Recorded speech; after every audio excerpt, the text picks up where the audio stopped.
আসন সমঝোতা নিয়ে জামায়াত নেতৃত্বাধীন ১১ দলীয় জোটে আবারও অনৈক্য দেখা দিয়েছে।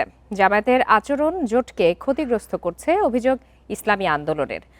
এ বিষয়ে আলোচনা করতে এই মুহূর্তে ময়মনসিংহ থেকে আমাদের সঙ্গে যোগ দিয়েছেন রাজনৈতিক বিশ্লেষক অধ্যাপক ডক্টর মোহাম্মদ আবুল কালাম আজাদ। ডক্টর মোহাম্মদ আবুল কালাম আজাদ, আপনাকে স্বাগত জানাচ্ছি ইন্ডিপেন্ডেন্ট টেলিভিশনে।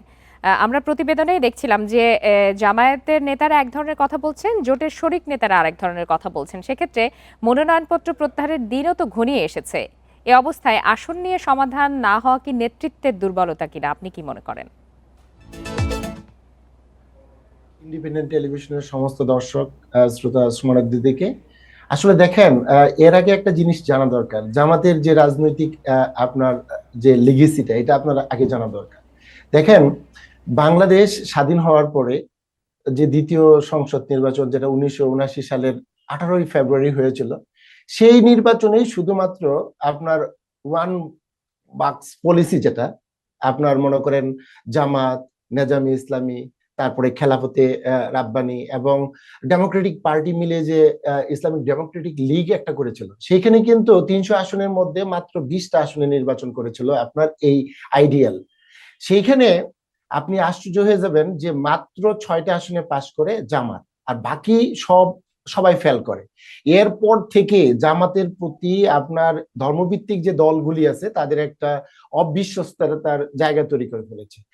তারই পরিপ্রেক্ষিতে দেখেন, 1981 সালের 30শে মে শহীদ রাষ্ট্রপতি জিয়াউর রহমান মৃত্যুবরণ করার পরে যখন একটা রাষ্ট্রপতি নির্বাচন হলো, তখন কিন্তু হাফিজ হুজুরের নেতৃত্বে যখন এই জামাতকে বা অন্যান্যদেরকে যখন আপনার একটা ছাতার বা আমব্রেলার নিচে আনার চেষ্টা করলো, তখন কিন্তু জামাত আস্তে করে সরে গিয়েছে। তারপরে দেখেন, 86-তে বলেন, 91-এ বলেন, অথবা 2001 বলেন, 96 বলেন, শুধুমাত্র একবারই কিন্তু জামাত সমস্ত ধর্মভিত্তিক দলগুলাকে একটা কাতারে নিয়ে আসতে পেরেছিল।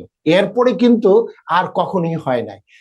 যে দেশে আপনার একবারই হয়েছিল এই ধর্মভিত্তিক দলগুলি একত্রিত হওয়ার, সেইখানে 2026 সালের ফেব্রুয়ারি মাসে জামাত যে ড্রামাটা করেছে, যে ইসলামিক দলগুলিকে নিয়ে একটা ওয়ান বক্স আপনার পলিসি ডেভেলপ করবে, এটা আসলে মানে সময় ক্ষেপণ। কারণ অতীতের ইতিহাস আর এখনকার যেই সংস্কৃতি বা ভোটারদের যেই পরিবর্তন, তরুণরা ভোটার হয়েছেন এবং সময়েরও অনেক পরিবর্তন হয়েছে, সেক্ষেত্রে কি একই রকম ঘটনা ঘটবে বলে আপনার মনে হয়? আর জামাত তো এখনো বলছে যে আলোচনার মাধ্যমে সমাধানের সুযোগ রয়েছে। এই দলটা শুধুমাত্র বন্ডামি ছাড়া আর কিছুই করে না।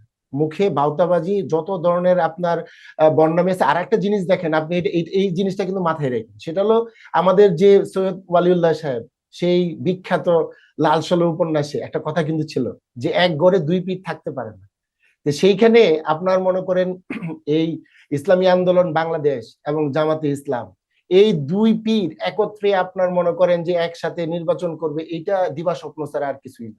এবং যা হচ্ছে, সময় তো নেই। আজকে আপনার মনে করেন যে 14 তারিখ, 20 তারিখের মধ্যে আপনার আপনার মনোনয়নপত্র আপনার মনে করেন প্রত্যাহার করতে হবে। এই সময় নেই আসলে। যা হওয়ার হয়ে গেছে, বিএনপি ফিক্সড হয়ে গেছে। এখন জামাতে ইসলাম এইটাও এক ধরনের রাজনীতি করেছে। আপনার ধরেন তরুণদের সাথেও রাজনীতি করেছে, আবার ইসলামী আন্দোলন বাংলাদেশের সাথে এমন মতানৈক্য যদি চলতে থাকে তাহলে তো প্রচারণায়ও এর প্রভাব পড়তে পারে এবং আইন শৃঙ্খলার অবনতিরও তো আশঙ্কা থেকে যায়। আপনার কি মনে হয়? আইন শৃঙ্খলা পরিস্থিতি আসলে বাংলাদেশে যে নির্বাচনটা, এই নির্বাচনটা যদি আইন শৃঙ্খলা পরিস্থিতি যদি উন্নয়ন করতে চায়, বাংলাদেশে এখন বর্তমানে আর্মি সবচেয়ে বড় আপনার ভূমিকা পালন করছে।